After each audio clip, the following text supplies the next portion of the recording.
Ladies and gentlemen, you are now listening to Oh, you didn't know? with Tony Reavis. What up, everybody? If you don't know, I am Tony Reavis, and welcome back to Oh, You Didn't Know with me, Tony Reavis. We're back. Whoa, I just got hyped like I was a wrestler. WWE promo right there. Ooh, yeah. Welcome back, brother. I'm hype. Episode 19, baby. We're here. I'm excited. How you doing? Hope you had a good week. A little late. This podcast, a little late, but still 3 in a row coming at you. I got a great episode this week. I got an awesome guest. The guests are back. My homie Jasmine Gonsalves is on the podcast today. We're talking about all sorts of things. We met years ago at school, in college, and she's a good friend. She's awesome, talented individual. The reason I had her on, okay, I'm going to get this out first and foremost now, because the reason I had her on, we didn't really talk about until like an hour into the interview. It's a pretty long interview. We had a good time just reminiscing, talking about stuff. So we didn't really get to that, the meat and potatoes that I had her on for. So I want to mention it now. She is in a contest, okay? She is in a contest to be on the cover of Miss Jet Set magazine, and you can vote to help her win. All right. There's like $50K on the line, and I want Jasmine to win. All right. She deserves it. She's awesome. Very talented, man. She's got charisma. She's got talent. She's smoking. She's fire. I want you guys to vote for her. So make sure you check. There's a link in the description to the contest that you can vote. It's free to vote. There is a donation vote, but you don't have to worry about that. Do the free vote once daily. Vote for Jasmine so she can win. So check that out, and then you'll hear from Jasmine later on in the podcast. We'll talk about everything. We'll talk about her dance career. We'll talk about going to school together. We'll talk about our 49ers Seahawks beef. We'll talk about her getting into stand-up comedy. She's got guts. She's got spunk. She's awesome. So stay tuned for that. Since it is kind of a longer interview, we had a ton of fun talking to each other. We probably could have went for another 2 or 3 hours. We actually did sit and talk for like another hour after we stopped recording. But since it went so long, my mom's not on this podcast. Mama Reavis taking a week off, enjoying, her break. So we'll have her back soon. So don't fret. Mama will be back. But yeah, let's get the plugs out of the way. General, you know the plugs. YouTube.com/iamTonyReavis. Are you subscribed yet? If not, you make me real sad. If you're watching this on YouTube, hit that subscribe button. If you're listening on iTunes, you can subscribe there, but also go to the YouTube and subscribe. Just do it. It's free. You don't have to pay to subscribe. Just hit that subscribe button. Even if you don't go on YouTube very often, it doesn't bug you. Make an account. Subscribe to me. All right, I'm on the road to 100 subscribers. I'm trying to get there. But I love you guys for doing it. If you have subscribed, you're the best.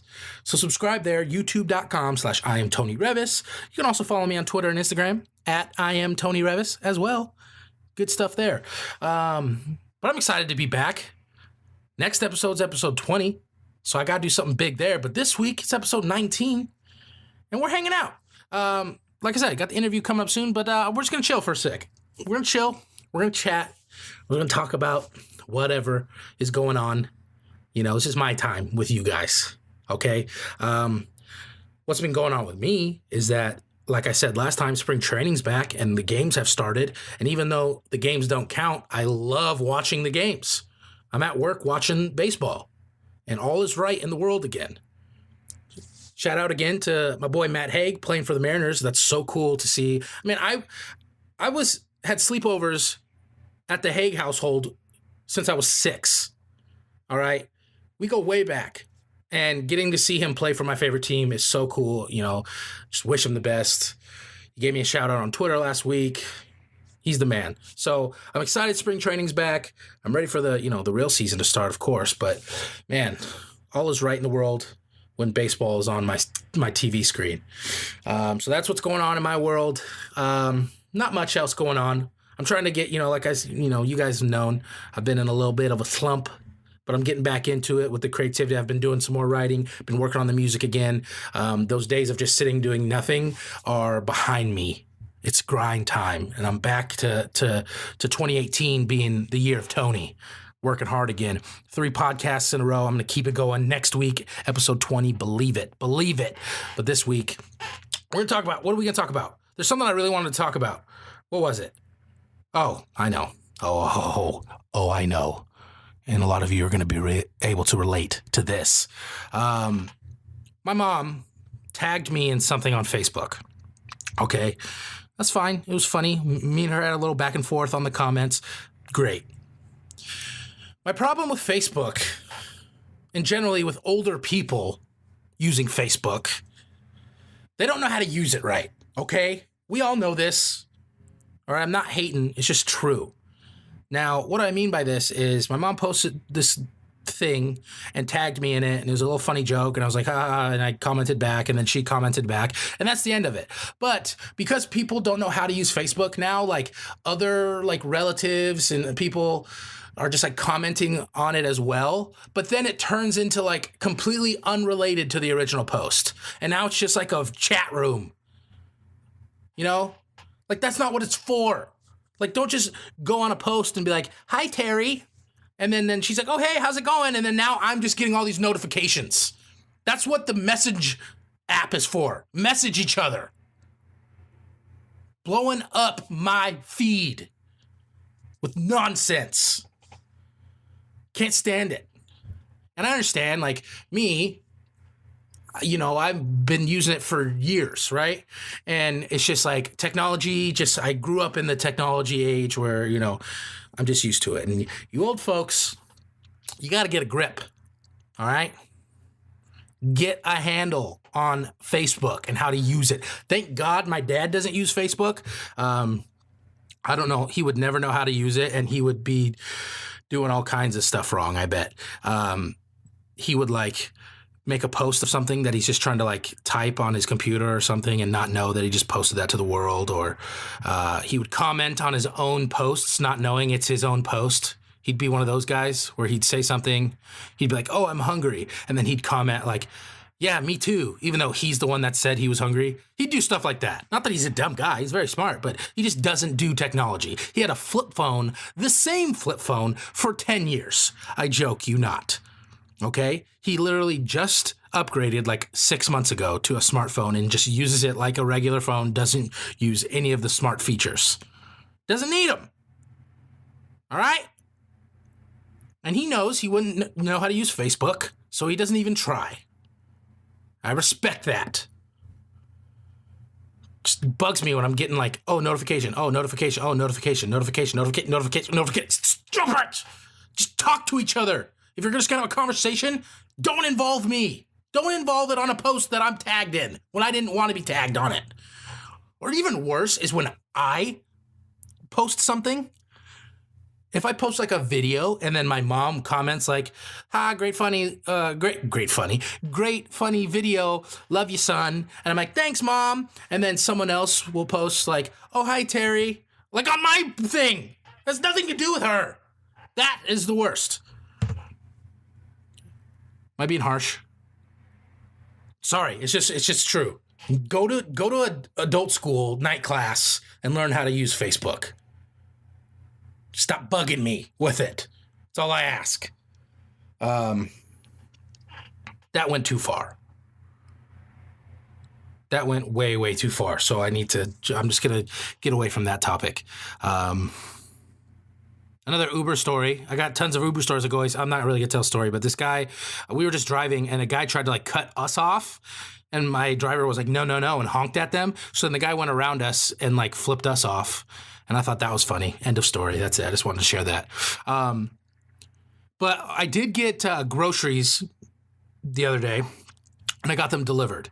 You can get groceries delivered in LA. Hey, what a world. I don't have to go outside. So I got groceries delivered because I was working on stuff. And I'm like, I don't want to go to the grocery store because I don't have a car and I don't want to walk. It's cold. It's cold in LA right now. It is cold. We had to put the heat on for the first time ever. I didn't even know we had a heat in this apartment. And my roommate was like, you mind if I put the heat on? I'm like, what? Do it. I'm wearing a sweatshirt. I feel like a pansy because, growing up in Seattle and now I'm in LA and I'm like soft because it's 50 degrees and we got to turn the heat on. But yeah, it's been freezing in LA. But anyways, I get my delivery groceries, all right? Set my order in. It takes a few hours, because, they're grocery shopping for me. So I'm like, okay, whatever. I'm not in any rush. Then someone drives them to my apartment. I go downstairs, go outside. I grab the bags and come inside. Now I have groceries. Didn't have to shop. This is something that bugged me. And I've had this happen a few times in Ubers or if I did like Postmates, and now with the delivery thing with this guy, he comes to the door and I'm like, hey man, how's it going? Just being friendly, man. Like that's all I'm doing. Like I don't need a life story. I don't need anything else but like, good man, here you go, thanks. Boom. That's it. That's all our exchange has to be. Don't make it more than it needs to be, okay? Don't do it. But I'm like, hey, man, how you doing?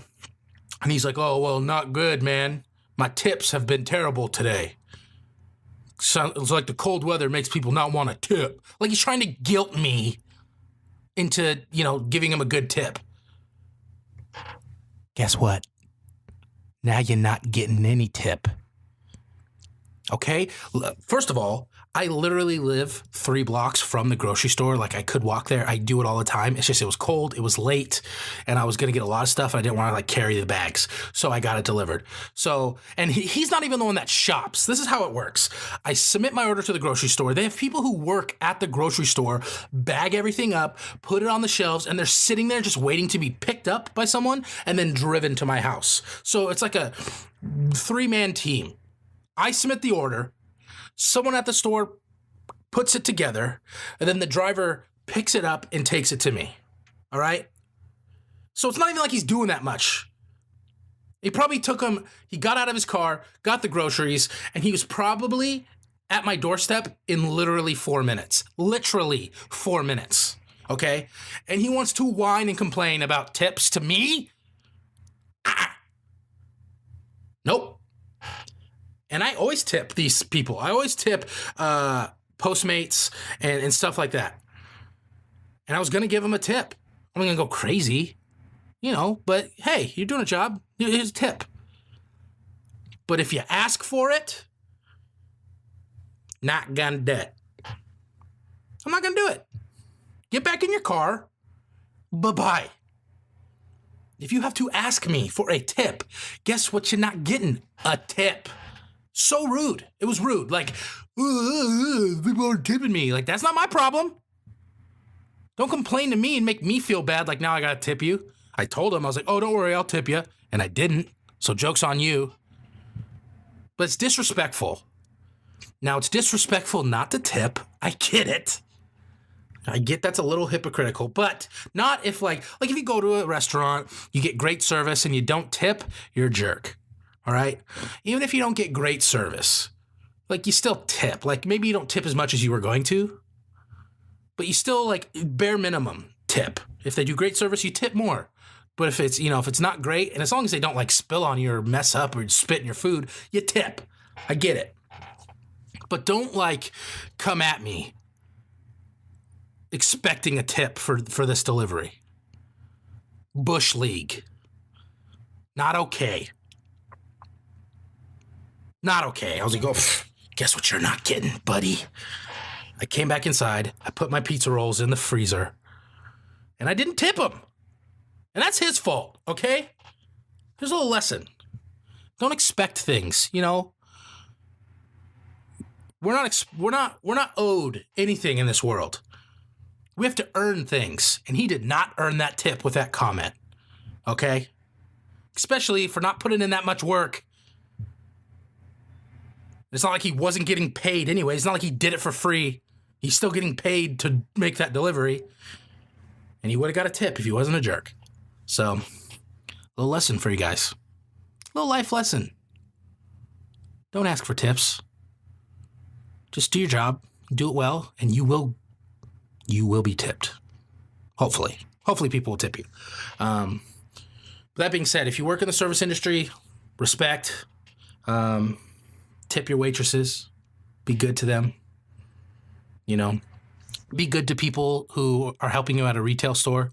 Like working retail, I hate it because look, buddy, when I worked at Best Buy, people want to get sassy with me. Look, buddy, all right, I'm not making money off of selling you a TV, all right? If I sell you this TV as opposed to this TV, I'm not making more money. I'm literally just trying to help you. So don't run off at the mouth at me, all right? I don't get paid enough for this. I don't make the prices. That's the one thing that drives me nuts. People think that I come in the mornings before we open the store and I'm like, all right, this TV, $4.99 today. This one, $5.09. Just because I want this one to be $10 more. No, I don't do that. I'm just a trained monkey who's there to take money and give you your thing. I put the money in the register and I don't see it. It goes right to the company. So don't lash out at me. All right? So just keep that in mind, people, when you're shopping. They don't want to be there any more than you do. And if there's problems, they don't want those problems. They're not happy you're going through problems. Just give them a break, okay? Just a little public service announcement, I guess. A little PSA. That's really it. I don't really have much this week, guys, because I'm so excited about this interview. I want to get to it. But just kind of briefly what I got going on, I'm going to be bringing the gaming videos back. The reason I haven't had gaming videos, for those who are interested, I know not a lot of you watch them, but because I filmed 10 episodes and the footage got corrupted, so I've just been kind of in a bummer mode about that. Especially when I have an ongoing series, I do the MLB game, and I did 3 episodes. And some awesome stuff happened in the episodes, and now I can't go back because I've already done it, but the footage is messed up. So I got to try to find a way to save as much footage as I can to at least continue the story. And it bummed me out, so that's why I haven't been doing stuff. But I'm filming some new video game stuff coming up. I'm excited about with my buddy Brent, friend of the podcast. He's going to be in some videos, hopefully. Jeff and Tony Plays is coming back hopefully soon. Jeff's so busy, just out there killing the comedy game, so I can't be mad at him because we're not filming because he's doing his thing, doing the comedy thing. So that's cool. But yeah, I got more guests coming down the road. I'm hoping to get back to the format where I'm a guest every week and stuff like that. And starting this week, I got an awesome guest, so make sure you guys check this out.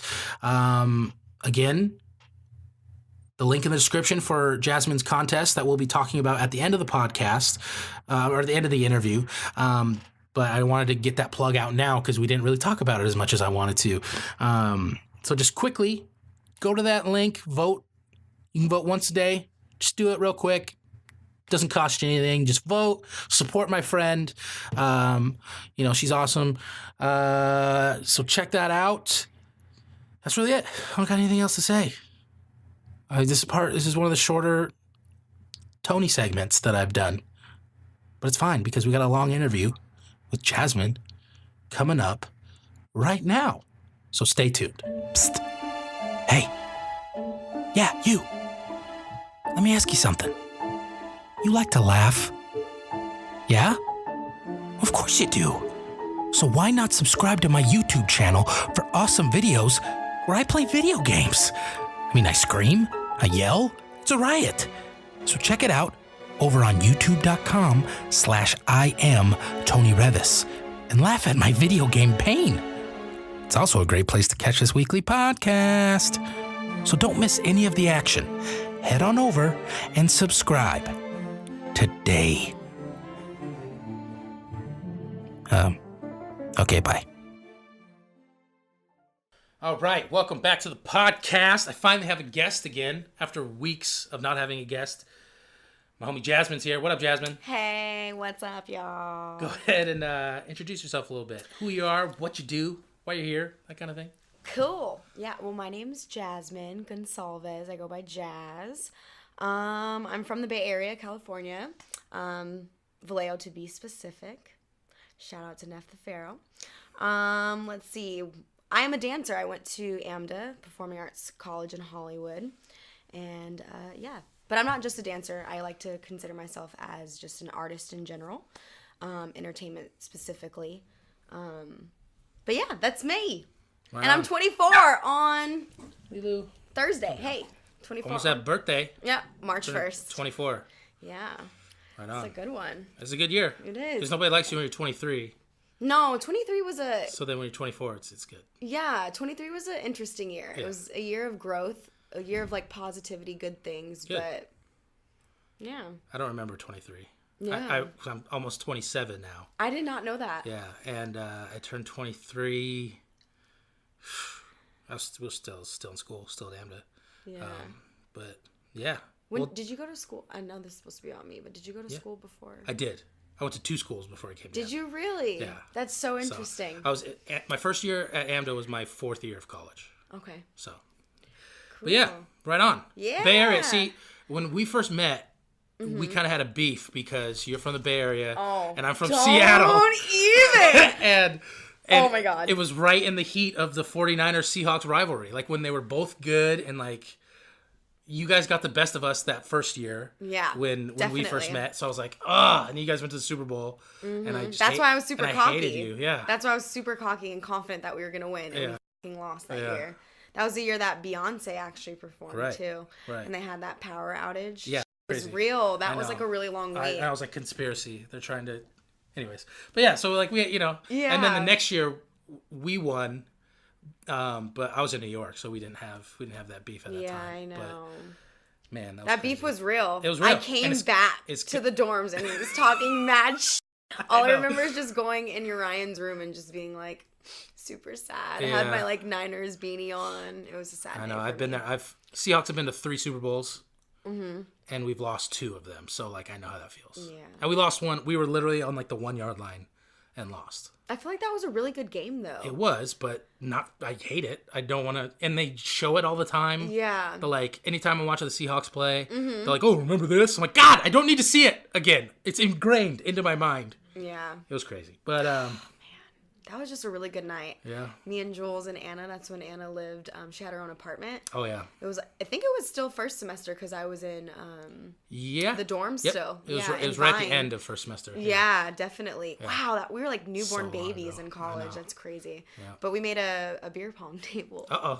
out of a piece of plywood that we just found on the street, and then we just like had this like pink girly like duct tape Yeah. around it, and it was. See, I'm not like big on like Super Bowl parties. Like this last Super Bowl, I Yeah. just watched it here, and I was like Same. Skyping my family, especially if like my team's in it. Like I'm like, get away! I need to just. focus in, Yeah, right? And so then, yeah, But I think I wasn't just too watched into at the this one. dorms with everyone because we didn't have TV or anything. But I worked this one in the morning, and then who was in the Super Bowl performance? Justin Timberlake. Yes, but somebody I feel like was in it. Oh no, that was last year. Frankie, he graduated Right. with me. Yeah, he was with Lady Gaga. Yeah, Is that- well, he didn't graduate with me. Oh, wait, he did graduate with me. I'm tripping. Oh my gosh, he did graduate with me. Oh no, it was James. He graduated the year before me. Yeah. Sorry. Feels like such a long time ago that I Right. was at the school. But yeah, It was. it yeah. really was. Let's not talk about that. But anyways, long segue. Yeah. Yeah, just kind of to get that little history between us out. Yeah. And hopefully, I think the Because rivalry. it was real beef though. I know, Like, and it was it's bad. coming back too I because know. you guys are going to be good again. You Yeah. guys have a quarterback now. We're kind of on the decline though. Hopefully not. Yeah. We had a bad year this year, but hopefully we'll be back. So we'll see. But We'll see. cool. Take us back to the Bay then. All you, right. You grew up there? I did, yes. Born and raised. I went to Glen Cove Elementary School, and then I transferred to Franklin. And then, interesting enough, I had to go to 2 separate high schools. Oh wow. Reason being, and that's why everyone's like asked me about my class ring, and I really love talking about my class ring because it's just like very different. You know, usually Yeah. people put like, I don't know if they were on the softball team Right. or like football team, like they'll put that on the other side. But I have a Spartan and an Apache to like represent Okay, like both the both schools. schools. That yeah. Cool. So I really like telling people that story. But Hogan closed down, unfortunately, due to like finances. Like while you're at school there? Yeah, Oh, so wow. I didn't want to go to like a new school my senior year. So basically Hogan was open until like my junior year, but You I left early. decided to That's transfer probably a good early. idea. Yeah. Yeah, and I ran for homecoming queen. Nice. I lost, which was Oh. totally fine, but I was up against like this girl that was like in everything. She was in leadership, She was like a cheerleader. She That stuff's was in rigged anyways. band. Don't worry. But they said it was the closest vote that they've ever had. So I you lost by 3 you votes. probably won, but they're like, well, we need her to be the homecoming queen because she's in all this stuff. That's valid. That could be That's a thing. exactly what happened. So That could be a thing. I wouldn't put it past them. yeah, but, so don't worry. Because like for us, like I remember when I was a senior, and I can say this because none of these people listen to my podcast. So if you do listen, come at me, whatever. But our like prom queen, you know, you usually have like 5 candidates or whatever. Mm-hmm. But they made like 8 that year just because they had their like precious little princesses they needed to get in there that no one was voting for. Because we're like, no, like they've been getting all the stuff for 4 years. No, we voted. Our prom queen is awesome. She's one of my longest friends ever, like awesome. from like elementary school and up. And she was like the coolest girl ever. Like she wasn't your like, you know, typical Barbie doll prom queen. Like she was like into sports and like was like the biggest like fan of our high school, like That's spirited amazing. person ever. And she was just the best person in our grade. We're like, no, she's gonna be our prom queen. So I was so happy she won. But they put like 8 candidates just so that they could at least be nominated. And I was like, this is whack. It was so dumb. So if you're listening, you know who you are, and I don't care. Come at me, whatever. But That's okay. funny. So yeah, But you probably won. You did win. I probably did. It was interesting enough. I was walking down with the guy that was being crowned king. So I thought it was really weird that they like switched our Right. dates. Yeah. Or like whoever. It was Right. just, all I remember from that moment was that my heels were sinking into the football field. Oh, wow. Like we were walking across the football field and we had to walk this like really Yep. long length. And I'm like, why are they doing this? Yeah. Like we rode on these go-karts all the way up on the track field and then get off and have to walk all the way across the grass and all. I'm just That sinking. sucks. So we're lucky sinking. we had turf field, so like that would have happened. Oh yeah. Because you got to have turf up in Seattle because it rains so much. Oh, that So would it's like- that would be really. You couldn't do Yeah. anything. It's okay. Cool. So when did you start like performing? When did you start like dancing and Oh and all my that goodness. stuff? The dancing story is actually really cool. I started dancing at 2.5. The wow. studio that I danced at, you had to be 3 years and up. But my older sister, my neighbors, were all in that dance class, and I just wanted to like be with them and Yeah. be a part of them. So my mom tried to like sit me outside and like look in the window, and I was like, nah. And I ran in and like sat down, and then the dance teacher was like, it's fine, she can stay. And I was like super like attentive. The prodigy. Yeah, like I was super attentive. Like I just wanted to do everything they were doing. I just follow the leader type thing, I guess, just being Yeah. the youngest in the group.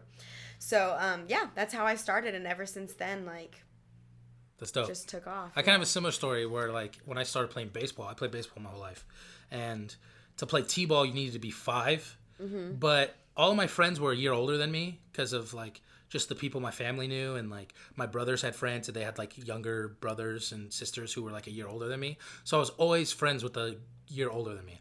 So when they started playing t-ball, I was like, well, I want to play too. Exactly. And my dad was going to be the coach, and like they weren't going to let me play because I was 4, even though I was legit. Like even at 4, I was a boss. And then finally they gave in and they let me play, but they had like a rule that like, all right, fine, but you can't name your team. Like what? Who cares? What? Yeah. So they like gave us just a random team name? name. It was like the Bears, but we were like, all right, cool, we're gonna be the Bears forever. So like the next like 3 years, we were the Bears just to spite them. But That's awesome. that's cool. You start 2.5. Yeah. What kind of dance do you do at 2.5? You know, it's more of like follow the leader type thing. Yeah. Like attention skills, getting Right. kids to just pay attention, like that kind of thing. Yeah. We would sit in a circle. We'd have our like little teddy bears, and I actually teach dance too. So like, it's kind of interesting to go from like that's how I started to Right. giving that back. Yeah. But we just lift the teddy bear above our heads and legs straight out in front, and then like kiss your toes, Oh, come wow. back up, or we put them like on the floor like in a line, and then you'd have to like run, jump. Okay. Run, jump. Yeah. And like just basically mimicking the teacher. Yeah. So you're in that with like you said your sister and your Yeah, my sister, she started dancing, and then she was more of like the tomboy out of the family. So she was like really into like, she did soccer, karate. I did karate as well. My mom actually kept me really involved in a lot of things. Like I did Nice. karate, swimming, gymnastics, dance. I had a really, really awesome childhood. Nice. Yeah, it was really cool. But she did karate, soccer, and softball. Lena's like a softball like star. Like she's so good. Like even to this day, like she just cracks it out of the park. Nice. Yeah, it's really great. So I did softball too in high school, which was fun. But as I got older, like I had to like kind of focus on one thing because like Yep.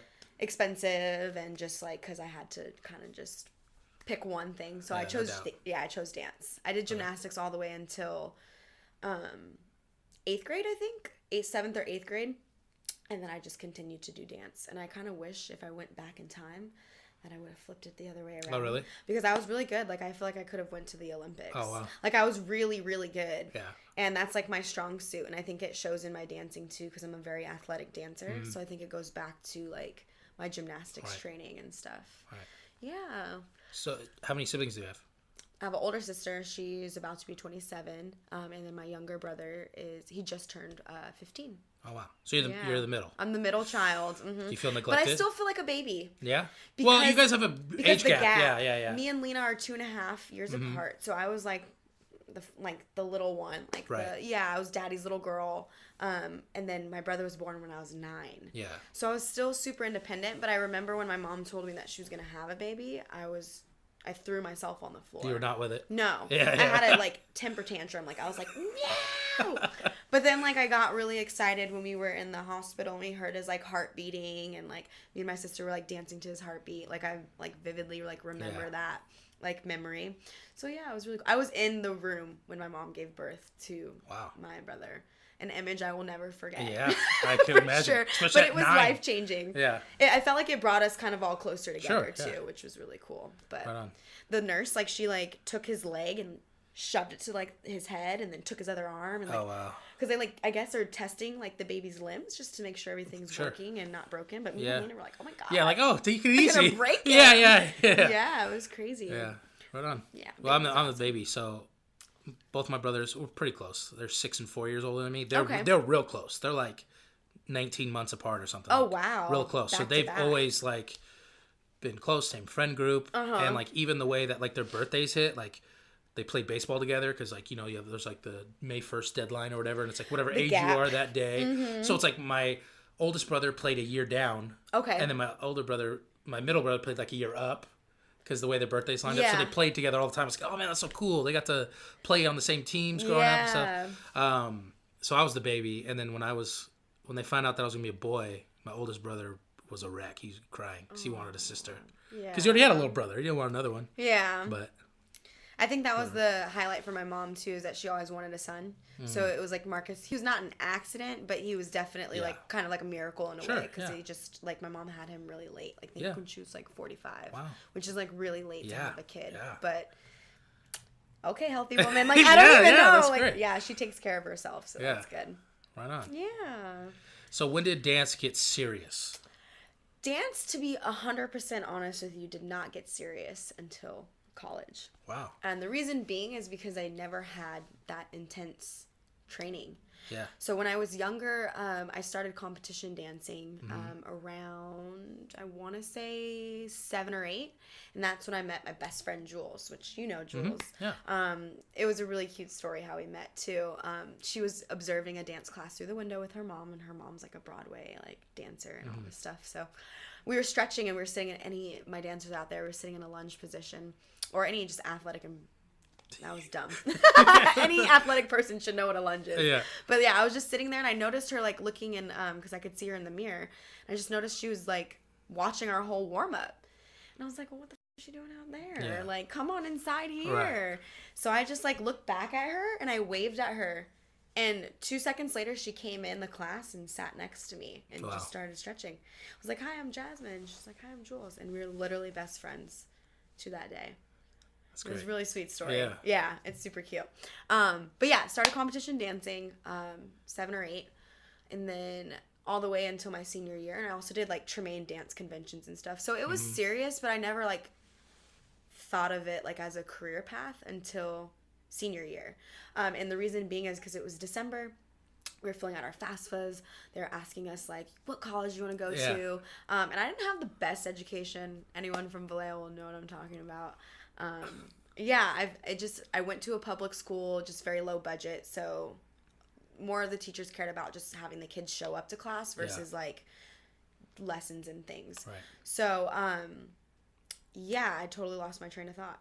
Senior year. FAFSA, you're filling out, you got to decide what you want to do. Yes, we had to figure out what we wanted to do, and I'm like, oh my gosh, I'm only 18, I don't know what I want to do with the rest of my life. So I took psychology, And I was like, okay, that's cool. So I applied to East Bay as a psych major, dance minor.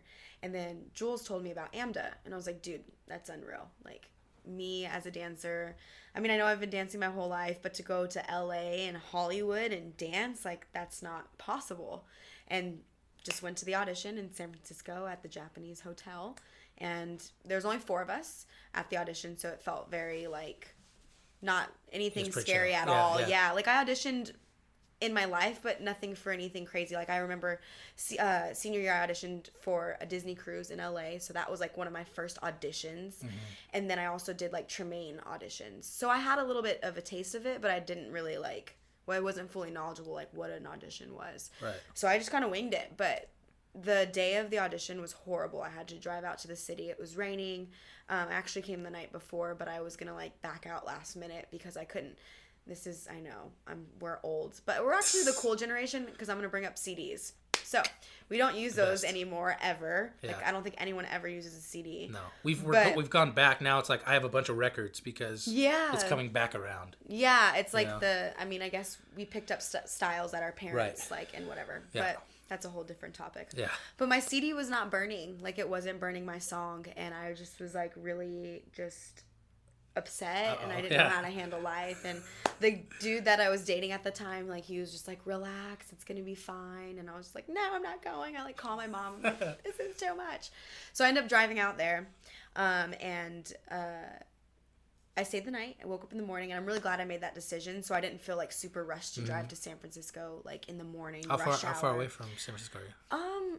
It's a good 25-30 minutes. Okay. But if it's in the like really early in the morning, like you're probably gonna hit rush hour, like like an hour probably. I haven't done that drive in a really long time, so I'm not 100% sure, but it's probably 45 to an hour. Wow. And it was like in oh my gosh, I was gonna say Central Square, and that's in New York. That's not, or in Times Square. That's in New York. What is it called? I have no idea, but it's where the Macy's is, and it's like Mission Street and like all that. But that's in San Francisco. That's where the hotel was. So it was like smack dead in the middle of San Francisco. So getting to that location was going to be challenging. Anyways, moral of the story, I woke up. Audition was really cool. They had breakfast for us and everything. And the staff was just so awesome. Like, everyone was super invested in my life and asking me questions. And it just felt really comfortable. Like, it felt like it was supposed to happen. You know, whenever you like go to something and you're like, you try to talk yourself out of it, but then you do it, and then it's like the most natural thing ever. Yeah, so that's what happened. And then come to find out, I mean, I'm really mad I took my SATs because I didn't need to do that. But come to find out, I got in. So I just decided to go. Because there was nothing for me in Vallejo. Like, people were dying, people were getting shot. Like, I just wanted to get away from like all that violence and like negativity and just kind of start fresh. And what better to do that than with my best friend, you know? Yeah. So it was really cool. And I would never take that experience back for anything. Like, right now, like, I'm not dancing as much as I used to, but like that training is always there, and I know that I'm able to turn it on when I need to, which is good. Right. So yeah. When did you like, when in the year did you audition? I auditioned, I want to say 2012.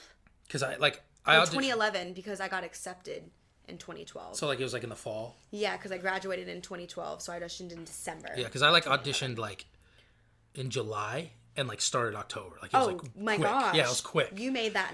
Yeah, woo! It was nuts. I had 5 months to sit on it. No, yeah, I was. Because I went in the fall. Wait, you didn't start in the. Oh, you auditioned in July. Gotcha. I started July, and it was like I had like 2 months to get my stuff together. That's a lot. And like get a deposit in. Like, I was like selling stuff. Like, I had like my Xbox. I was like selling it on eBay just to like get a deposit in. Yeah. It was crazy, but yeah, it's because it was kind of a last resort for me because I was 3 years into college already. Yeah. And what I was did you changing everything. So I was an education major at first. Okay. Cool. I was going to school in Las Vegas. Oh, and fun. Then, yeah. And how was that? It wasn't as fun as you think. 'Cause I was 18 and I'm not a partier. Okay. But even so, like, the campus is so low key because like there's no Greek row or anything like that, because like if there's a certain amount of women living in a house in Las Vegas, it's considered a brothel and they can't do it. So sororities can't live in houses, so they don't let fraternities do it either. Yeah. So they have like, they would live together elsewhere, but I didn't hang out with really anybody. Like, I went to school and I was working at the campus, and I had like my friends from that I was working with on campus, but that was it. And, you know, again, I'm not a drinker or anything like that. So it was like at 18 in Vegas, like there's not much to do. I love to gamble. And it's probably a good thing I couldn't, because I would have gambled all the time. A lot of money, yeah. Because like that's what I did when I turned 21. I went to the casino and gambled, because that's what I was looking forward to. So that's what I like to do. That's awesome. But what was cool is I looked old enough where I could like go into casinos and like sports books, and no one would bother me. But if I like tried to gamble, I probably could have. But if I would have went to go cash in, they might have been like, oh no, yeah. Let me see your ID. So like I didn't. But what I would do is I'd take my homework. I'd go to the sports book, and what sports book is, it's like where you can gamble on sports games. Oh, that's cool. So it's like, you know, if the Warriors are playing the Kings, I could bet on the Warriors that game or whatever. And they just have screens of all the games, and you can sit at these little cubbies and like bet. I would just bring my homework and do it there and just watch all the games while I was doing my homework. So like that was cool, but that is really cool actually. Yeah, but I didn't know what I wanted to do, and I didn't stay. I went home because I wanted to play baseball. So I went home to a community college. Okay. And got my associates. And then I started acting then. That's good though that you finished. Yeah. And got that. Yeah, and I didn't start acting until my third year of college. Wow. And then it was like 6 months later, I was auditioning for AMDA. And I was like, this is what I want to do.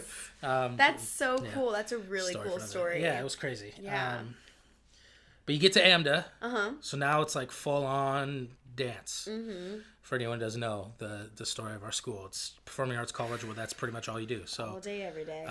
So talk about that experience and you know, going to AMDA and just training to be a dancer every day. Like I always say, like I have so much respect for dancers because you're not only artists, you have to be athletes too. And like you sprain your knee, it's like you can't dance. Like me, I can break my arm and I can still act. Yeah, it's like there's no thing. And my brother, like he tore his ACL. He was a baseball player, and he was like, he was going to be a pro, right? And he got hurt, and it kind of derailed his career. And like I think about it a lot, and I feel like I feel bad because I'm like, man, he had that just taken away from him. Like his dream, right? And me, I could be 90 years old, have never worked on a professional set, and still be pursuing it. Nothing can stop me from doing it, right? Yeah. But for you guys, it's different. Yeah. So I have a lot of respect for dancers because you got to be so disciplined, like because once you get to a certain level as a dancer, like the competition is crazy. It's insane. You know, like it's insane, and it's like especially nowadays because like just dancing back. I remember when I was going to school. And people would be like in middle school, because that's when you started, you know, hanging out with people and like, you know, venturing out and stuff. And people would be like, Jazz, you want to come over and hang out? And I'd be like, nope, I have dance. And like people would be like, dance? Like what kind of dance? Like, and people were just like asking questions, like just so unknowledgeable about it.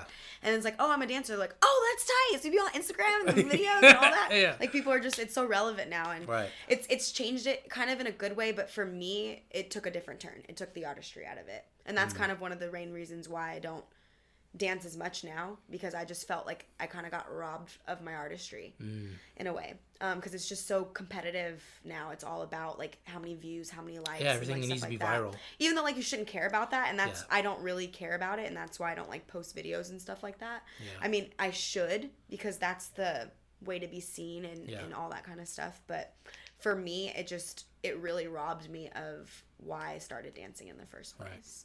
But AMDA was great. The training was phenomenal. I met so many amazing people there, so many great dancers. Like most of the dancers that I was in classes with, like I am like still in contact with today, which is like beautiful because it's hard to have those connections.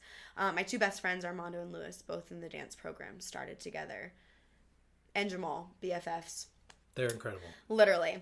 Incredible. And Jamal, I mean, not to like make it about him, but he definitely like he is such a sociable person, and he really hones in on the networking. Yeah. And he has done so well with that, and it's just like he's done all of these things. Like he was just at the VMAs with Pink. Yeah. Like dream come true. And that was the same thing with Francisco when he danced with Lady Gaga at the Super Bowl. Like I remember being in class with him, and he was like, my dream's to dance with Lady Gaga. And for it to happen that soon, like it's just so beautiful to see everyone's dreams come to life, you know? You're just like, oh my God. It's so cool. Especially that was funny too, because I was watching the game with a few friends who were not from AMDA or not from, you know, I don't have a ton of friends who aren't from that kind of world. Yeah. And I'm just sitting there and I'm like, oh, that's Frankie. Like he was right there, like when she like jumped off the stage or Yes, whatever. Like he was right like there. that perfect shot of him. Yeah, that was really cool. Yeah, and me and Frankie, we got really close too because we were in like the same classes and stuff. Yeah. So it was really cool to know him on a personal level because I knew like how much dance like meant to him, and then also just to see him achieve it. Like it was just like it felt like almost like I won. Yeah. You know, like that Right. sounds really crazy, but like I was yeah. just like, wow, dude, like I felt that like so wholeheartedly. And, Yeah. like it was really cool. Yeah, I relate to that too because I have a small circle. I don't hang out with a lot of people. Same. But the people I do hang out with are like, it's my team, you know? Yeah, So like when I for see sure. like Jess Weaver or something like, he's on Criminal Minds. I'm like, my boy, you know? Yeah. It's just so cool for that to happen. It is. Which is cool at AMDA too because I think, and I've heard this from the teachers that we had and stuff like that, like there was something special about those years that we were there. I agree. And I think about it a lot too, especially in the acting program. Especially I'm seeing people do awesome things like Xavier and people that are like just killing it. And I think about like Adam Sandler and his friends who make movies together. Sure. They all went to school together, and that's like that was a cool thing. I'm like, we're the next that. Yeah. I really feel that. Which is why I'm always so excited when like I did my play last year and Xavier and Brent were in it. It's like I don't even want to talk about it. I was so sad I missed it. it's okay. We only got to do like 4 It's okay. days. There's going to be more to come. And I just think of like, man, in 20 years, it'll be crazy because I have that footage of it. Okay. I haven't released or anything because it's like, it just doesn't play right on camera because it was a play. Yeah, but, for sure. But in 20 years, if we're all like starring in movies or whatever, it's like, man, they were all on a play together 20 years ago in Los Angeles in front of 40 people.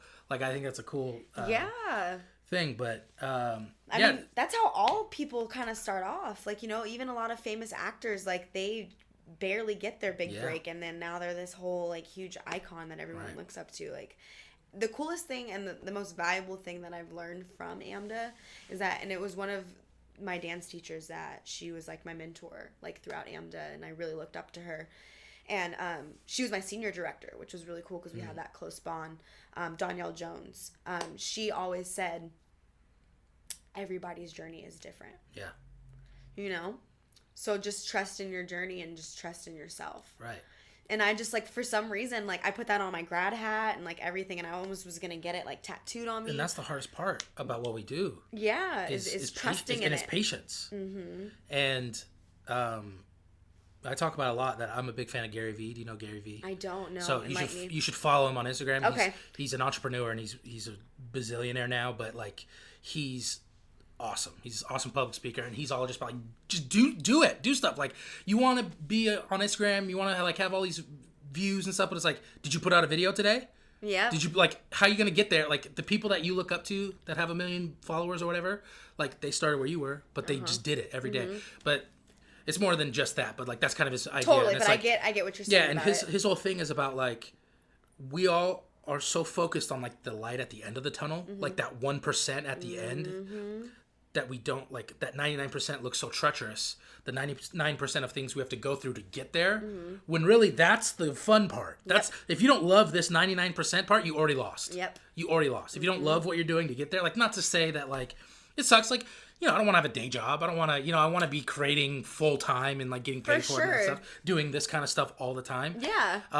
But you know, it's like, it's doing something like this where there might only be 20 people who listen to this podcast that we're doing right now, but that's not why I do it. It's because I want to have my own radio show one day or something, and I can look back at times like this as like the training for that kind of thing. Definitely. I totally see that. You're like speaking to me right now. And so you'd like him. You should follow him. But so talk about how like AMDA kind of got you ready for life after. Because I always say my favorite things that I got to see at AMDA were always the dance showcases. Like, I go see like, I see. Maybe it's because I was in the acting program and I could never be in the plays because I had to work because I had to eat. You know, for sure. I had to eat, so I understand couldn't be in the plays. So I'd go. Sometimes I'd watch and I'd be like, all right, like, sorry, buddy, if I would have auditioned for this, you would have been watching, and this play would have been better. Like, you wouldn't have been in it. Like, I feel you. But the dance stuff, I'm always like, what? It always blew me away. The things that you guys put on. And I think the coolest thing is just working with the choreographers, like the shows, like putting on the themes and all that. But what's really, that's obviously the end, same thing. The end result is always great. The performance is always fun. But the work and the progress is amazing. Yeah. Like the rehearsal process that's where like the blood, the sweat, and the tears, like that's where all of that goes in. And most dancers, and I'm sure a lot will vouch for this, have better runs in rehearsals than they do on stage. I'm sure. Or at least it feels that way. Yeah. Exactly. And it's, I mean, there's a lot of factors into it, but I remember 5th semester was like my prime at AMDA. Like my prime. Yeah. Like I felt a difference. Everyone recognized it. Everyone acknowledged it. Like it was like everyone was on the same level. Like it didn't feel like I was like fighting or like, it kind of felt like my work was done almost. Okay. Like I hit that level of like, you made it. Yeah. Yeah, exactly. So it was, I will never forget it. It was a dance company rehearsal. So audition. So we all of the upperclassmen, 5th through 8th semesters, before that it was called DTP, but we would go and we would just have a bunch of choreographers. Sometimes they were guest choreographers too, which was cool because like working outside of AMDA and networking like that was really fun. Yeah. But I got called out for everyone's piece. Like every single time, like I would do like a run and like they would be like, I don't remember what my number was, but they're like number 12, and I would like come out and like I would just like drink some water and they're like, can we see number 12 again? I'm like, oh my god, like I'm like dying over here. And like I remember Danielle, she was, and I feel like it's really weird that she was present for all these like really authentic moments in my life, and that's why I like have a huge connection with her. But anyways, she was sitting in the corner, and I will never forget. I come out and I'm like, I take the dance floor, and I was just like was sweating, and I just danced, and they were like waiting for me, and I was like, okay, took a deep breath, and she just looked at me and was like, all right. Like I just like, she acknowledged, like, you know, like it just felt so good. Like, and everyone after was like, dude, you were on fire today. Like, what did you eat? What did you drink? Like, what are you doing? And I was like, dude, I was just me. Like today was a normal day. Like I went to the cafe, got a smoothie and a bagel. Like it was like a normal day. Like I think I didn't have a lot of stress that day. Like I wasn't stressed about it, like anything or eating or anything like that. So that maybe could have been a factor, but sometimes it's the way the stars just line up. Yeah, but it was just like a really great moment. And then that same year we had the outside dance concert, and that was the only time I got to dance on that stage. That was so dope. Yeah. And that was that was a summer semester, moment. right? Yeah, it was 1964. So we did like a spin and a take on it, and it was those rehearsals. Wow, Quayla, like it was so moving because like they were relevant to what was happening. That's when all of those like shootings were going on, and it was relevant to the Rodney King shootings back in the day. So it was just like the Phil Castle was happening, and the Rodney King, like all that stuff was just like going on like at the same time. And one of the girls, her brother died. He got shot. Wow. Like I think maybe a year before. So it was just a very like moving rehearsal process, and it really took everything out of us. And her other piece I was an understudy for, and one girl I love her to death, but she just was not on it. She was not on it, and they asked me to go on her spot, and I did my job, and I took that spot. Do what you gotta do, yeah. I'm glad that she put everyone in the dance. Like, she ended up putting all the understudies in the dance, because, like, that was great, because she saw how hard we were working. But, and that's the cool thing about the creative process when you're the choreographer, is, like, you have command of, like, your room. So whatever your vision is, based off of the dancers you have and what roles they are, you can always, like, move them around and change them. That's my favorite thing, is the creative process. The end result's fun, but the creative process is really what was great, and that's what I loved about AMDA, was that everything was just so hands-on. Like, especially with dancing, like you're performing every second of the day. Like, that's, even though it's class, you're performing. Yep. Because they're not only thinking like, okay, I'm about to cast this piece that we have auditions for, like Jasmine's in my jazz class, like auditions not till 5:00 tonight, but like you saw what I did in jazz class this morning, like that kind of thing. So it's crazy. Yeah, that's, that is the best part of what we do.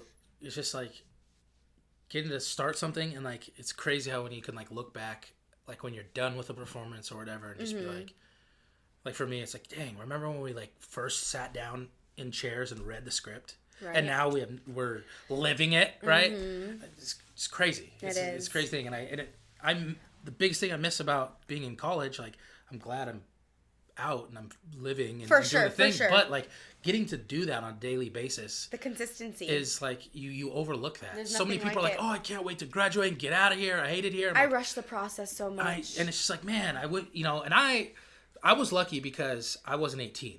like everyone else. So you had a different mindset. I wasn't there for the college experience. Oh my gosh. I'd had the college experience. I didn't care about going out on Friday night. I was there so wholeheartedly. That spoke to me so deep. I was there to work because this is my third school, and I was like, I had to sacrifice so much to even get here. Definitely. There was so much, if I went to AMDA now, crazy, right? So I was just soaking up. I was like soaking up everything, and like cool thing about AMDA is they have so much. You have your classes, but they offer so many extra things. And I was like, yep, I'll take that. Finding Your Voice workshop. I'll take this one too. I'll do all this, and like people are like, how do you? There were so many things I wanted to do. Hours in the day. I'm like, well, I don't sleep, but I'd rather be working. There were so many things I wanted to do, like that were outside of the dance realm, and I like the cool thing about it is that it was kind of constructed into the program. Like I had a ton of acting classes. We had that singing technique. Oh my god, together. We did with Ross. There was like 5 of us. Yeah, there was like 7 of us. And I we just hated chilled. that. I dreaded that class. Did you? Every single time. I loved it because oh my god, no, because I hated it. Loved to sing, and I did. And the only reason I was in that class is because I did transfer into AMDA, so I had free spots, so I was pretty much like a performing arts BFA, even though I wasn't. I was just acting, but I was pretty much because I was like, instead of taking English, you already had that credit. I had a free slot, so I was like, oh, I'll take the singing class because I want to sing. Or I took guitar. I took it was dope. You didn't like that class? I loved the class. So much valuable information. I felt like it taught me how to breathe better. Sure. I do feel like it kind of made me kind of find a voice. Yeah. So if I ever do have to go to an audition that has or a dance call that has a singing part, it won't be wave over my head. I'll be able to hold the sound and sound good. But I hated it. It was cool. What I liked about it too, since there was only 7 of us as opposed to a 20-person class. It didn't feel like a lot of pressure. Yeah, it's supposed to be, and he knew it was you dancers and it was me. Yep. So he was like, whatever, and the only thing that sucked is that Paige, Lewis, and Kate all could sing. Yeah. So that's why I was like, really, guys. I cannot sing. You guys hear me every time I come home and I'm like, I do not sing well. Yeah. No. What I liked about it though was since we got to just do whatever, since he was he just kind of threw the curriculum out of the window. So we all right, he's like, all right, what do you guys want to sing? So we did Disney. Yeah. That one time. And then we did just anything we wanted. I mean, he was a great teacher. Yeah, it was a lot. He was a great teacher, and he knew I hated the class, and that's why I felt like it was great because he worked with me. Yeah. He knew it wasn't the class that I hated. He just knew that I did not like. That's a better way to put it. Yeah, and that's kind of goes back into how I accidentally started acting. I kind of accidentally took that class. I didn't know that it was a class like that where we were singing in front of other people. I was like, oh. I was like, this is not what I wanted. I kind of wanted a voice lesson almost. Yeah. And I was like, oh man, I gotta sing in front of everybody. Well, that's what I thought it was gonna be. I thought it was gonna be more of a private. So did I. Vocal thing. And I was like, oh man, but that he was great, and the way he worked with me, and he instilled confidence in me and my voice and as a singer, that he even invited me the next semester. I did a musical. He got me into a private musical theater class that only musical theater students get into. It was mainstream music. Oh, that's awesome. And it's a Saturday class. I've heard a lot of really good things about that class. Yeah, and I was like, he emailed the school and was like, hey, you put him in this class. So I got to take it, and what sucked about it was only 8 weeks. It was a weird short class, and it was Saturdays, which was kind of lame. Yeah. But there was so many people in it that you hardly got to do anything. Oh. And then they only picked there was 40 people in it in 2 rooms. So he had one room, so I was in his room obviously, and then Victoria had another room, and there was 40 or 50 people, and then at the end they picked 10 out of everybody to who got to do a performance. Yeah. So I was like, well, I'm not gonna come anymore because I'm not gonna get picked, and he's like, it's okay, and I just he gave me the grade anyways. That's so I just didn't have to go on Saturdays. That's so cool. It was cool and then because music's something I've always loved, and I still make music and stuff, so that was a big turning point for me too. Because, well, I think that was the cool part of it was learning that side of music. Yeah. I felt it made my ear better. Yeah, I never dancing, I'd been in choir and stuff, but I never had a personal definitely work one-on-one, and it was really cool. Yeah. But that's the only class that I think I didn't hate it, but that's the only one that I was just oh man. Yeah. Yeah. It was nerve-wracking, though. This one So I was kind of dread going to. And it's like, and for me, too, I'd almost rather have 50 people in the room as opposed to 5. Because I really feel you guys looking. Like, as opposed to 50, I can just... It kind of did feel a little more judgy. Yeah, well, I mean, I wouldn't say it was judgy, but it's just like, it's like you noticed 5 people watching you. I guess you more, don't notice more 50 intimidating, people. not judgy. Because I knew Paige and Lou, they didn't give, they didn't care. No one cared. Yeah. Kate would be like filming me. Yeah. I think I Snapchatted I was like, what so the heck? much in that class. Like, that's what I mainly did was Snapchat in that class. Hilarious, because like someone was like, "Oh, I heard you're singing." I was like, "What? How?" She's like, "Oh, Kate was filming it." I was like, "Oh my gosh." That's so funny. I guess I was flattered though, because she must have liked it. But yeah, for sure. What I want to talk about now, after this is kind of just there's no segue here. I run a very tight ship, very professional show. Now we're gonna talk about post graduation and kind of what you've been up to now, but. Okay. The comedy thing. Yeah. I forgot about that. I did too, a little bit. Talk about that. Yeah. It's so awesome. I thought about it earlier when we were talking about like how people started like from the bottom and like made it. Basically. Yeah. But like I always think of Kevin Hart. Yeah. Because like he had to start from somewhere and like look at him. Right. You know what I mean? Yeah, like it's so crazy he's a rock to believe. star. So yeah, I mean, I just one day was at the lovely iamTonyReavis call center. Yeah. And just looking at LA casting stuff, and I just came by the Comedy Store, and to be honest with you, I didn't even know what it was. Wow. Which was like kind of embarrassing because then I found out when I did my research, like I was like, oh, the world famous Comedy Store, you mean? This is the Comedy Store on Sunset Boulevard. Where like Dave Chappelle's there tonight. Yeah, like, and I like remember seeing like the stages, but I just like everything was so like obvious. I just don't remember that it was called the Comedy Store. Right. So when I pulled it up, I was like, oh, it's this place. So that was really cool. But I performed in the Bali Room, which is like obviously not like the main stage where all of like, the famous people perform. But it was like in the back, one of the small rooms. And I think that was really cool because it was very intimate. Right. But basically how I got it was I just submitted myself, and I don't have anything on my resume that has anything to do with comedy. Hey. The only thing I have is like acting and improv, like acting, like all my acting classes from AMDA and improv. Right. And they just were like, hey, like they emailed me, hey, we'd love to have you for our show. They didn't even ask me about my material or anything like that. So I was like, great. Like now I have to just like come up with this like thing. So it was really cool because I guess I want to say it was maybe like a week or 2 weeks or a week from a month. I don't remember the timeline, but I was sitting down watching a documentary on the Galapagos Islands on Netflix. Yeah. And I just had this like moment, and I was just like, oh my gosh, like I had to pause it, and I was like, I just had all these like creative ideas, and it made me think about people that are vegan. Right. So I just started writing away. And then I had that like in my phone for the longest time. So when I was talking to like my friends and I was like, what should I do like at the Comedy Store? Like I'm really nervous. Like I try to talk myself out of it and like all these things. And they're like, dude, do your bit on vegans. Yeah. And like I only told like a few people like that. Armando, which he's vegan, which was hilarious. Lewis and a couple other friends. And they're like, dude, that's perfect. So I just did it. How'd it go? And it was great. It was probably one of the most like rewarding feelings ever because like I explained how I talked myself out of it, like tried to talk myself out of it, which is like the same thing that happened with AMDA. I tried to talk myself out of it, and it became like a really awesome thing. So it was really great. I had really great performers too. And they're like, oh, like I've performed here. I've performed at like the Haha, like all the like Flappers, like all these like comedy places. And they're like, oh, like where have you performed? I was like, well, this is my first show. And they're like, what a place to have your store? Yeah, what a like, place to people were geeked, and like I mean I think a lot of it had to do with like my looks, like I think that happens a lot, whatever, but hey, if it can get me in the door, then great, because I have the talent to back it up, so that's always awesome.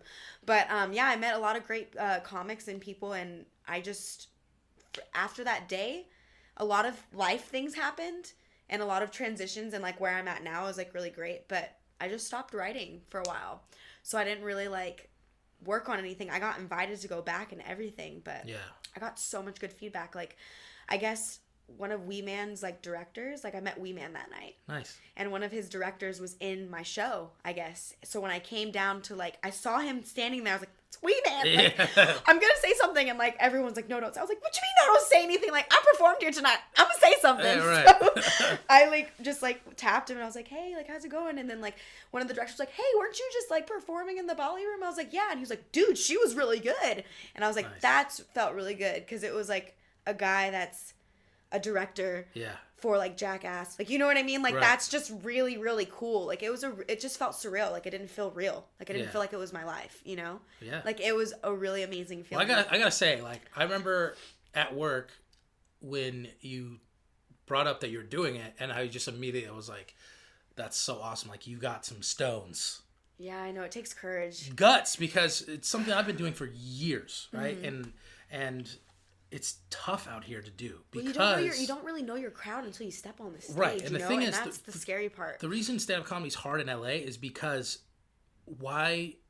It's like if I'm gonna go to an open mic, no one's gonna be there to watch me. Yeah, it's other comedians who want to get on stage and do their stuff exactly. because Dane Cook is at the Improv tonight, and Dave Chappelle's going to show up at the Comedy Store. Yep. Like I went on my birthday to the Comedy Store one day. I saw Joe Rogan and Chris D'Elia. It was awesome. And then Dave Chappelle showed up out of nowhere in the other room, and I was so mad. I was like, why am I in this one? I want to be in that one. But it's crazy, and I have a lot of good friends who. A good friend of mine who I do a YouTube show with is a stand-up comedian. That's amazing. He's on TV and he tours every weekend. He's in Minneapolis right now. He goes every weekend. He's touring. That's the dream. He was on. His name's Jeff Dye. He was on The Last Comic Standing. Okay. And took third. Whoa. So like he's hosted shows on MTV. Blah blah blah blah blah. Yeah. Anyways. Cool guy. Yeah. Anyways, yeah. And we have like a gaming channel that we do on his YouTube channel. I love that. Gaming thing. But even he has a hard time sometimes getting a spot at the Comedy Store. Yeah. You know what I mean?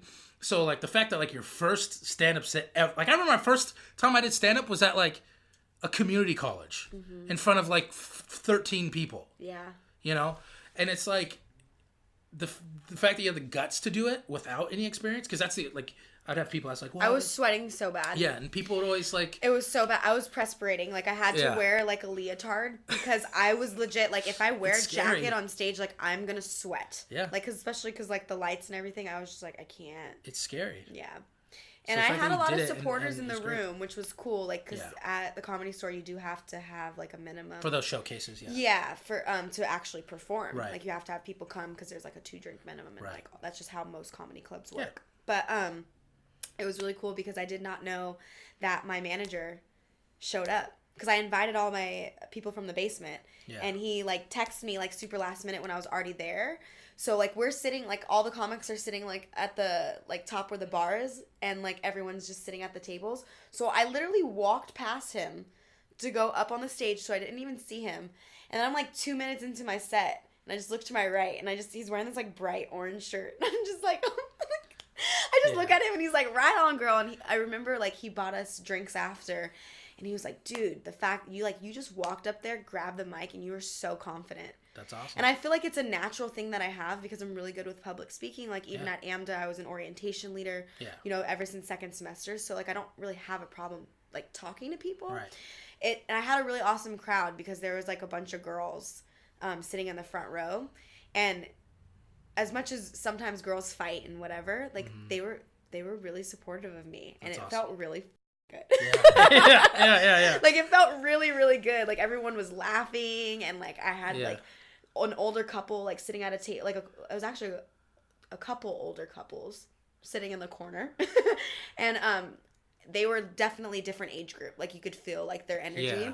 Mm-hmm. And I'm assuming they were like one of the comics' friends or something like that. Sure.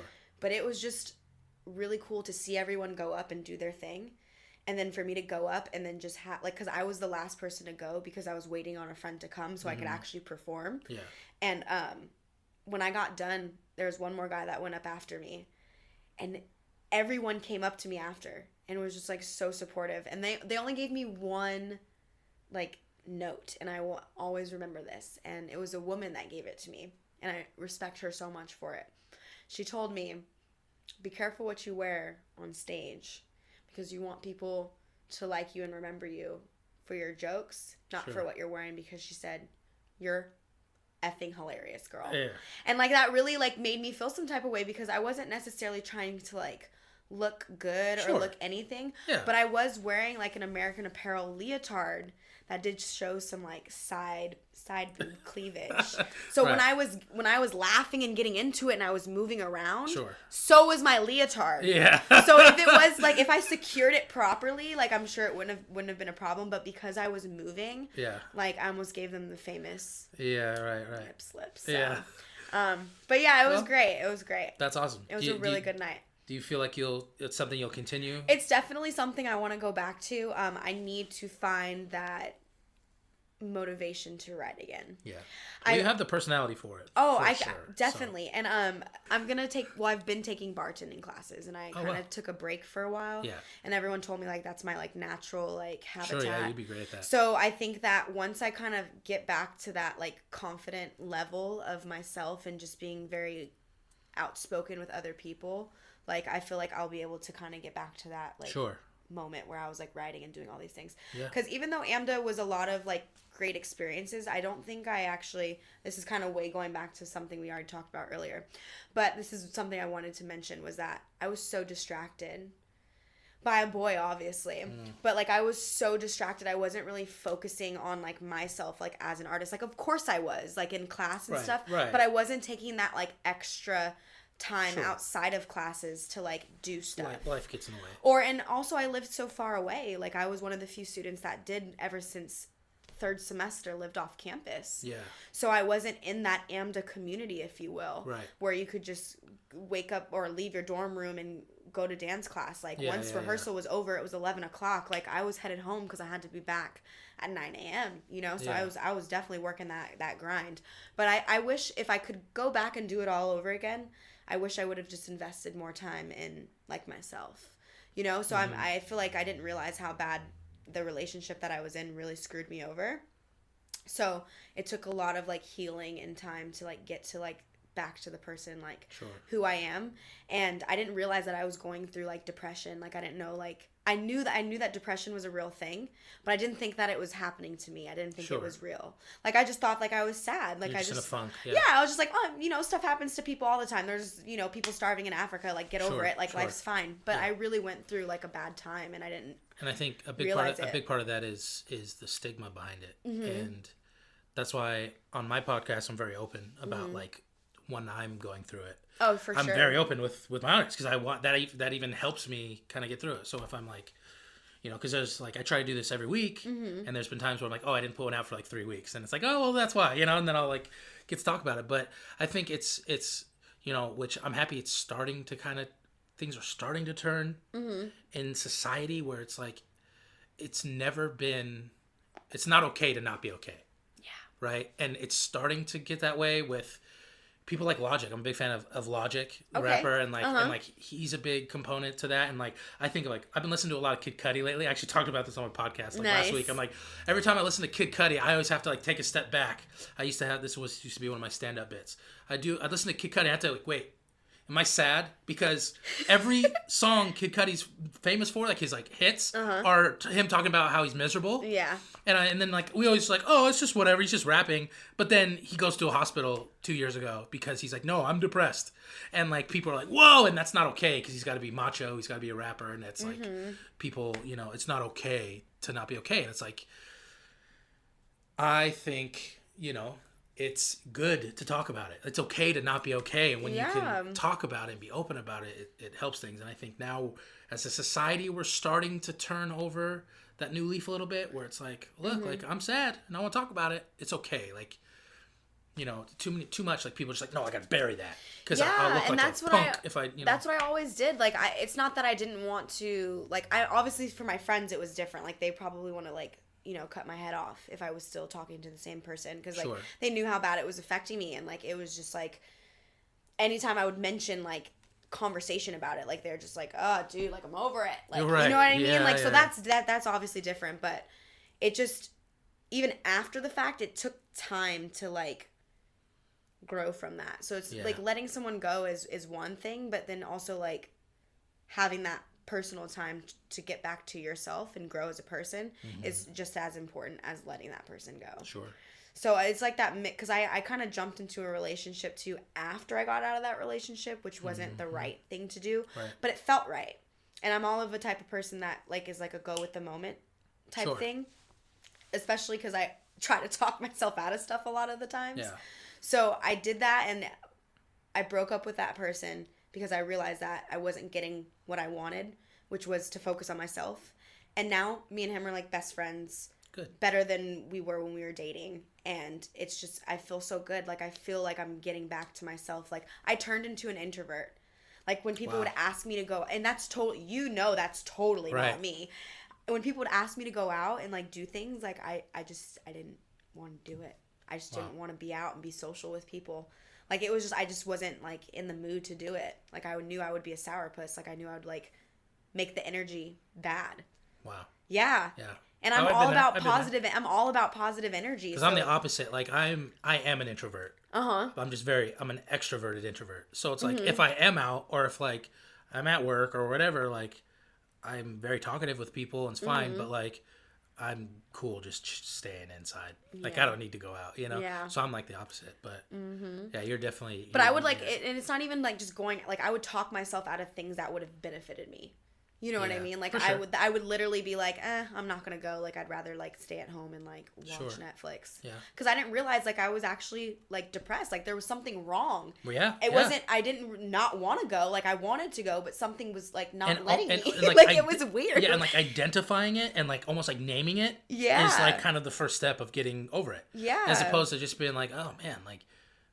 I'm bummed out. Like, it's like, you're like, no, this is happening. I'm dealing with this. Yeah. That's when you can kind of start to turn the wheel on it. Definitely. Sure. And it wasn't like, I don't want to just make it like, because I hate when people kind of blame things on like relationships. Like, it wasn't just that. Like, I had a lot of other personal things and family issues going on at that time. It all ties in. And like graduating. Like, I remember going into senior year, I didn't want to graduate that year. Yeah. I didn't feel ready.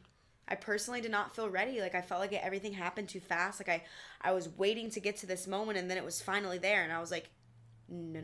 Yeah. I'm not done. Like, that's how it felt, you know? Because we all have that, like, oh, okay, now what? Type thing. It was kind of that, it was just that scare of just, like, you know, being an artist. Like, okay, what do I do now? Right. And me, ever since I've been at AMDA, I had a job. When I first worked at AMDA, I worked at, well, that's a lie. The first semester and the second semester, I did not have a job.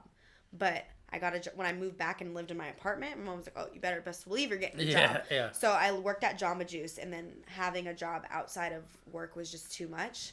So, I guess I did have a job second semester because I was the orientation leader. Yeah. They didn't hire me. Actually, AMDA doesn't hire first semesters. No, they don't. For work. So that's why I didn't have a job first semester. But yeah. Orientation leader was different though because it wasn't like a bi-weekly like thing. It was just like for that. But yeah, I had a job ever since actually the age of 15.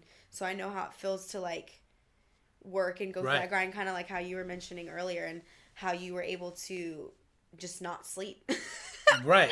And take all of your classes and all of those things. Like I just feel like we wish that there's more time in the day, but there's enough time if you make yourself have the time. Depends what's more important to you. Yeah, I've learned that the hard way.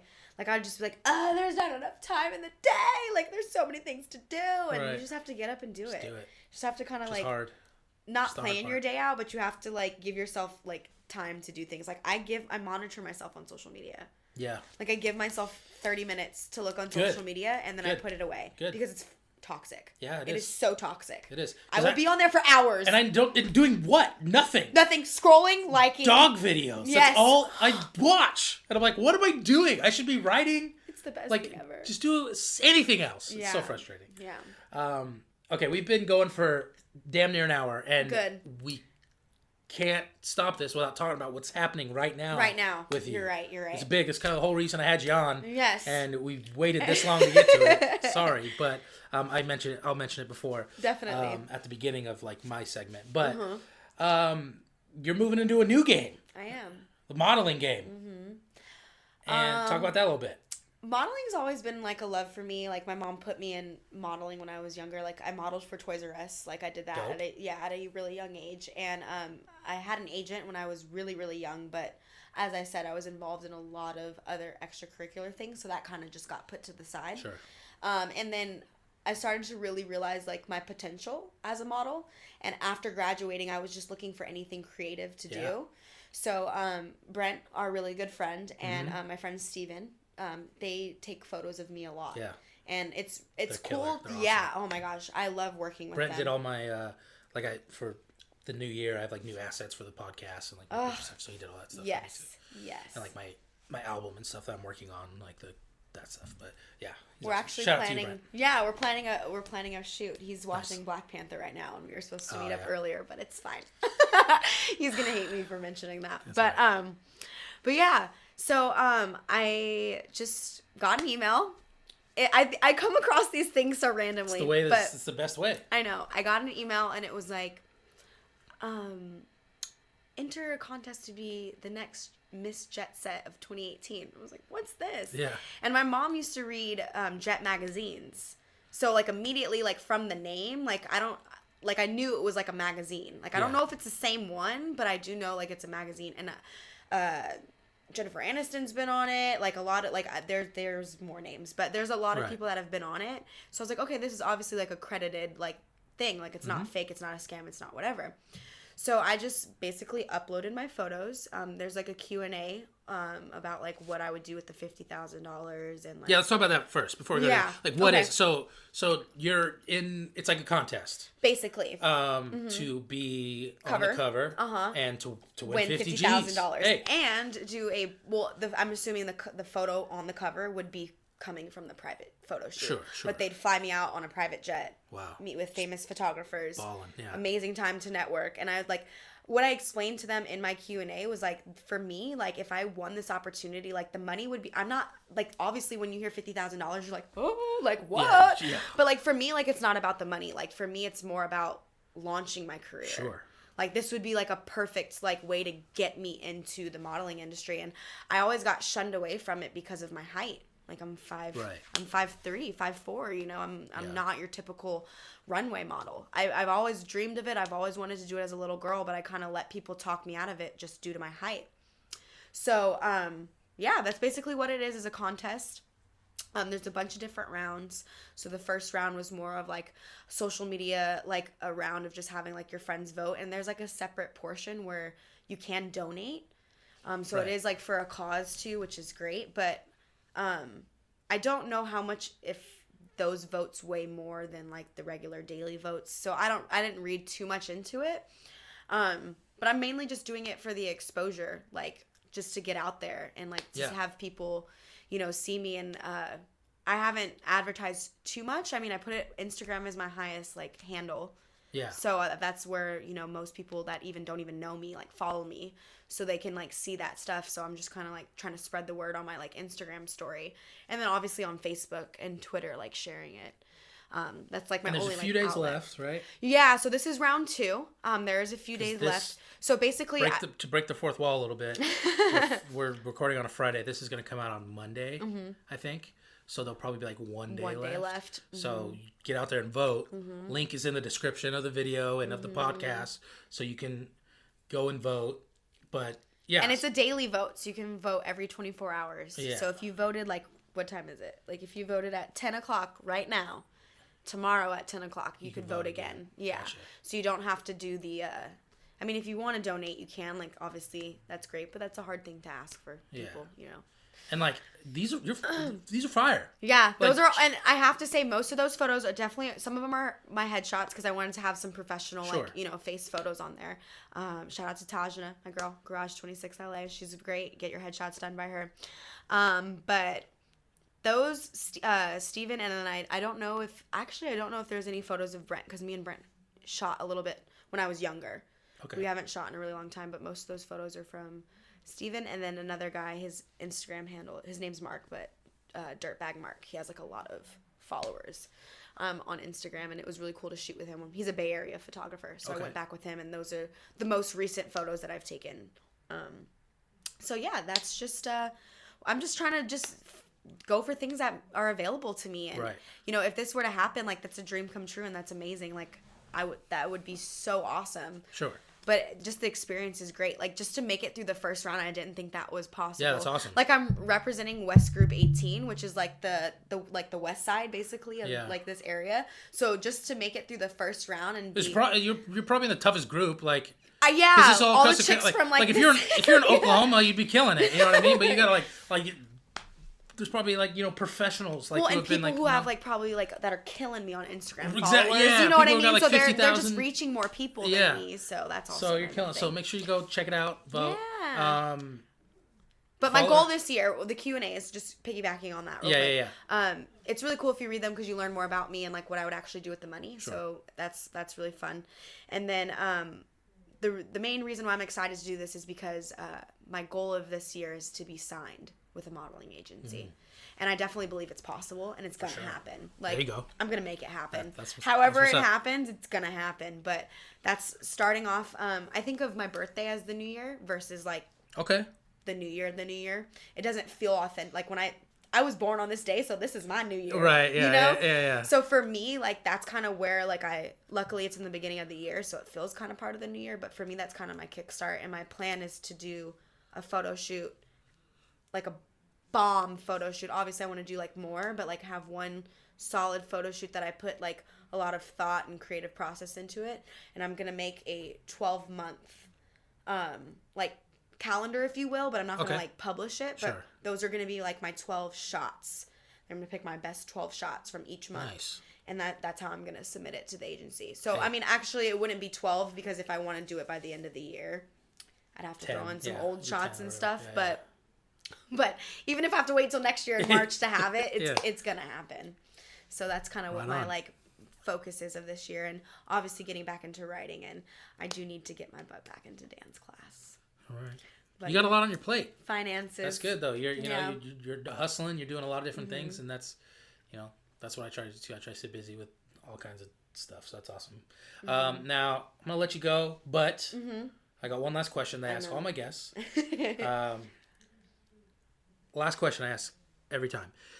There might be some people listening to this podcast who might be a little younger, or maybe they're older and they want to do something that they love. They have a dream that they want to chase, but they think, you know what? No, not me. I can't do that. Like, oh, sure, I'd love to do this, but I couldn't do that.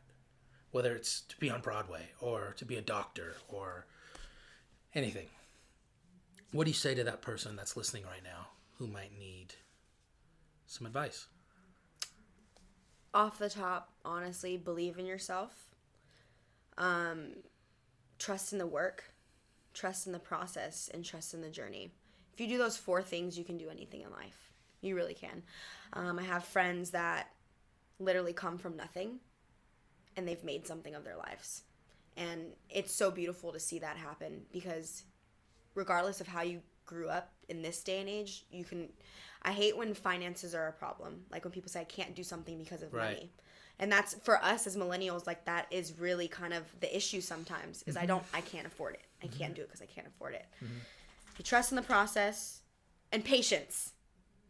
Because going back to what I mentioned earlier, I wanted to save it for the end, but it was relevant to what we were talking. Just enjoy the journey. Trust in the journey. Because everyone's is different. It's great advice. Where can we follow you on socials and that good stuff? Yes, on Instagram at Jas _Gonsalves. I'm gonna have to spell it out for you guys. GONS as in Sam, ALV as in Victor, ES, and that is my Instagram handle. I'm not really big on Facebook, so only go to my Facebook because you're clicking on the link to vote for me. There you go. so do that for sure. Visit my Facebook page for that. Yeah. And then I'm not big on Twitter. I'm more of just a dog scroller. For sure. And video scroller, but I think it's Jazz Daddy, JASDDY. Yeah, I made that when I was like 15. So. I'll put all that stuff in the description so it's easy for you guys to find. So follow Jasmine. Woo! Thanks for being on the podcast. It was awesome. This is probably the longest episode to date, and like I feel like we could go for another hour. Yes, I know we can. So we'll have you back on the podcast in the future when Cool. we got some like stuff to promote and that kind of stuff. Maybe after we figure out the results of Yeah, Miss Jet Set. that'd be dope. Jazz for coming Miss on. Jet Set 2018. Woo! Right. Go vote now. Yes. Thanks, Jasmine. All right, guys, stay tuned for the rest of the podcast. Oh, you didn't know? All right, everybody, that's going to do it for us this week. Episode 19, Oh, You Didn't Know, with me, Tony Reavis, in the books. Thanks again to Jasmine for coming on the podcast. Had so much fun talking to you, reminiscing about the good old days, and looking forward to everything that you got going on in the future. So make sure you guys follow her on the socials, on her Instagram. You can find that in the description. And also the link to the contest. I've said it before. I'll say it again. Vote, vote, vote. All right? Help her out. She's awesome. She deserves it. Link in the description to that. Okay?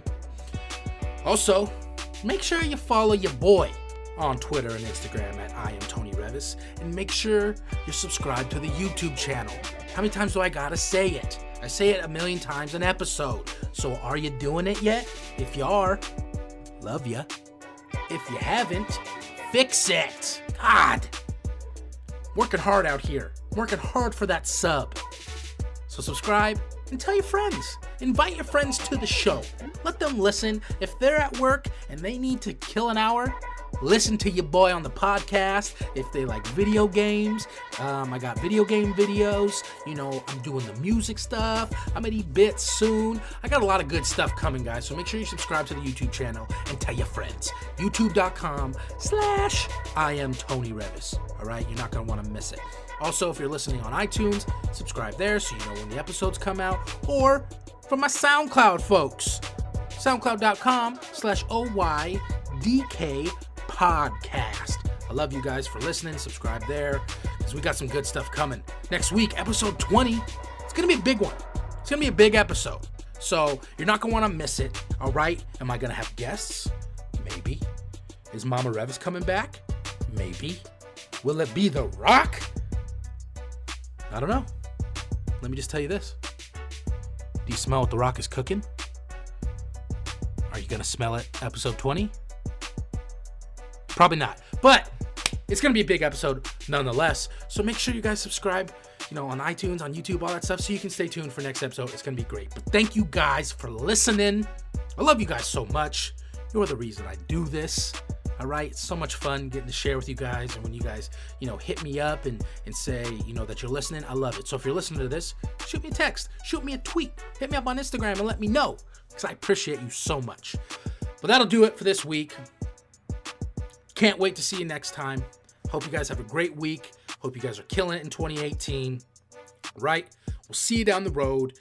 And if you don't know, now you know. I am Tony Reavis. I'm out!